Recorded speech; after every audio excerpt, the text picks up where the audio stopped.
जय Shri Radhe Krishna to everyone. Hello everyone, कैसे हैं आप सब? आई होप आप सब अच्छे होंगे। क्या हाल है आप सबका? और थैंक यू एवरीवन कि आप सब मेरे कहने से ही सही एक दिन में अच्छा काम कर रहे हैं। Thank you so so much यार। I am very grateful to all of you कि आप एक दिन में आपने, कई लोगों ने मुझे मैसेज ईमेल पे लिखा है कि मैंने ये काम, किसी ने कहा कि मैं डॉगी को खाना खिलाने लग गई हूँ या लग गया हूँ, या मैं किसी मेट्रो स्टेशन से बाहर एक भूखा बैठा रहता है उसको रोज़ एक बर्गर या कुछ भी जो उनका रहता है खाने पीने का सामान वो रोज़ देने लग गए हैं। एक अपने लिए खरीदते हैं, एक किसी के लिए। तो थैंक यू सो मच यार। और भी बहुत सारी चीज़ें मुझे पता चली कि कुछ लोग ऐसे ऐसे हेल्प कर रहे हैं लोगों की। थैंक यू यार, सच में आप बहुत अच्छा काम कर रहे हैं। आपको खुद नहीं पता आप कितना अच्छा काम कर रहे हैं। ऐसे ही ये मदद लोगों की करते रहिए और दिन में एक अच्छा काम ज़रूर करिए। वही जो मैं हर बार कहती हूँ, किसी को भूखे को खाना खिला दीजिए, प्यासे को पानी पिला दीजिए। बहुत तरीके हैं यार मदद करने के, किसी की किसी भी तरह से कर दो।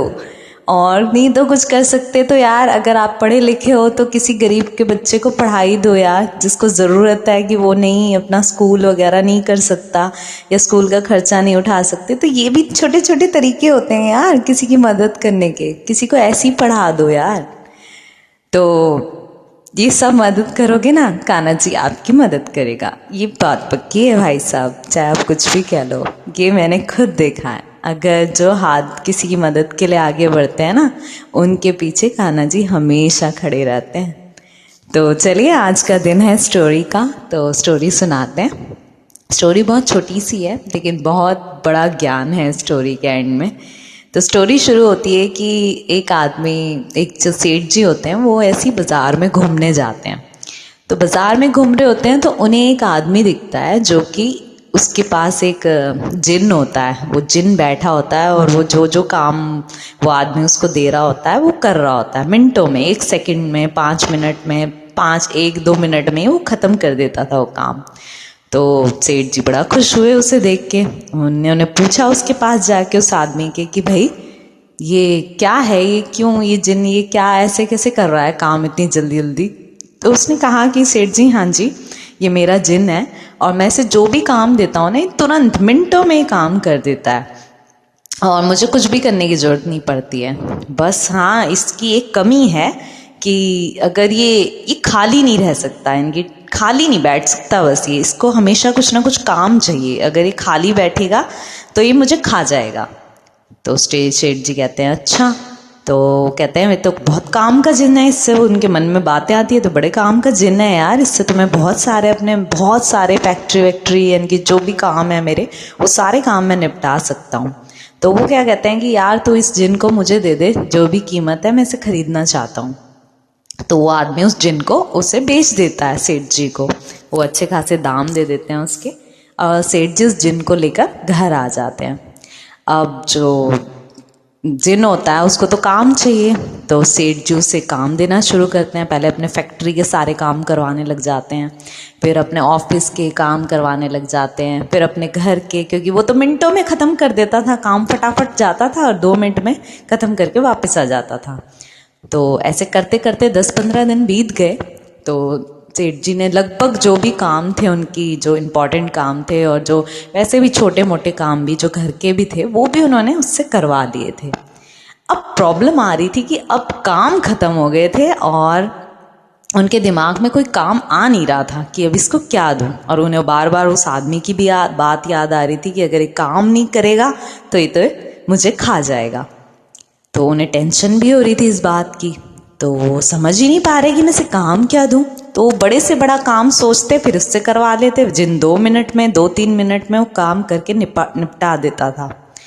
तो जब खाली हो गए सेठ जी सोच सोच के, उनको कुछ समझ नहीं आ रहा कि अब मैं इसे दूं क्या भाई। 17-18 दिन हो गए, अब मेरे को कोई काम नहीं सूझ रहा है कि मैं इसे क्या काम कराऊं। तो उनका बुद्धि घूम जाती है कि अरे, अब तो उनके अंदर डर बैठ जाता है कि अब तो ये मुझे खा जाएगा। तो जिन भी उनकी तरफ देख के मुस्कुराता है कि भाई अब तेरा टाइम आ गया है, ठीक है, अब यानी कि तुझे पता है अगर तूने मुझे काम नहीं दिया तो मुझे तो तुझे खाना पड़ेगा। तो उसकी तरफ दौड़ते हैं। तो जैसे ही दौड़ता है जिन उनकी तरफ सेठ जी की, तो सेठ जी बड़ी तेज रफ्तार से भागने लग जाते हैं, इधर उधर भागते हैं। तो भागते भागते उन्हें एक साधु का कैंप दिखता है, जिसमें एक बहुत ही बड़ा साधु, जिसकी बहुत सारे लोग इनकी उसका जो होते हैं ना, क्या कहते हैं उसके, जो भी क्या बोलते हैं उसको यार, कहते हैं ना उसको, यानी कि जो भी वो भाषण टाइप का दे रहे थे अच्छी अच्छी बातों का, तो सत्संग टाइप का हो रहा था, तो वहाँ घुस जाता है और वो सेठ जी उस जो साधु होता है उसके पैरों में गिर जाता है और बोलता है, बचाइए प्रभु, मुझे बचा लीजिए, किसी भी तरह आप बचाइए मुझे इससे। तो सारी सेठ जी से पूछता है वो साधु बात की प्रॉब्लम क्या है। तो सारी बात बताता है कि ऐसे ऐसे जिन मेरे पीछे पड़ा हुआ है, मुझे खा जाएगा क्योंकि मैं ऐसे कोई काम नहीं बता पा रहा हूँ।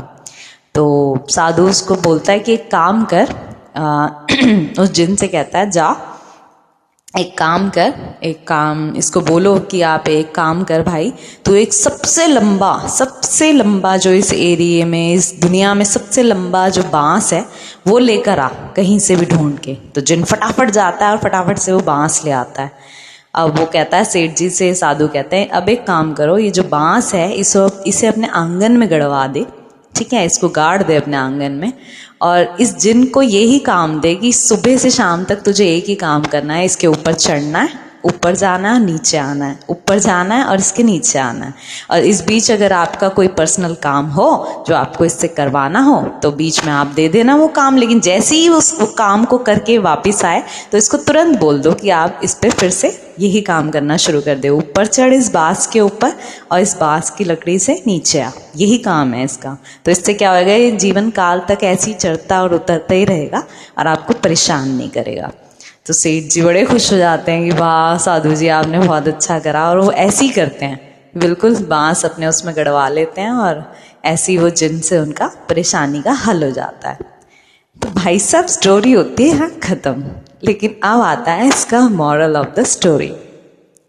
मॉरल ऑफ द स्टोरी थोड़ा स्पिरिचुअलिटी से या इससे कनेक्टेड है कि जैसे कि ये बांस है, ठीक है, इस बांस पे उतरना चढ़ना जो जिनका काम है, ये बांस है ना हमारा एक चंचल मन है, जो हमारा मन होता है ना, ये हमारे अंदर का मन, इसका भी यही कारण है, इसका भी यही चीज़ है कि अगर इसको आप काम नहीं देंगे ना कोई, तो ये व्यर्थ की बातों में आपको खाने को आएगा, कि आपसे गलत चीज़ें करवाएगा, आपसे गलत काम कराएगा, आपकी सोच आपकी मेंटालिटी को गलत कर देगा। तो कहने का मतलब है इसे भी इसी तरह बिजी रखिए इनकी अच्छी चीज़ों में। और अच्छी चीज़ क्या होती है मेरे हिसाब से, देखो सबसे अच्छी तो कान्हा जी है, ठीक है।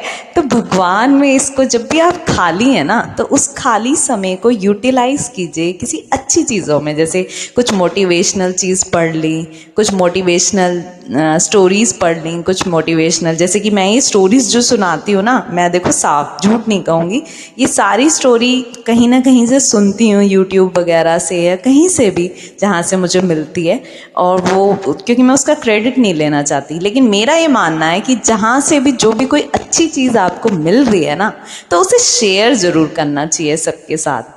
तो अगर आपको भगवान ने ज्ञान ही दिया है, चाहे आपकी बुद्धि आपका ज्ञान ही बहुत है आपके पास, तो उसे शेयर कर दीजिए यार, किसी का भला ही हो जाएगा, ठीक है। क्या पता इस स्टोरी से किसी का मन किसी चीज़ से उलझा हो तो उसको हल मिल जाए।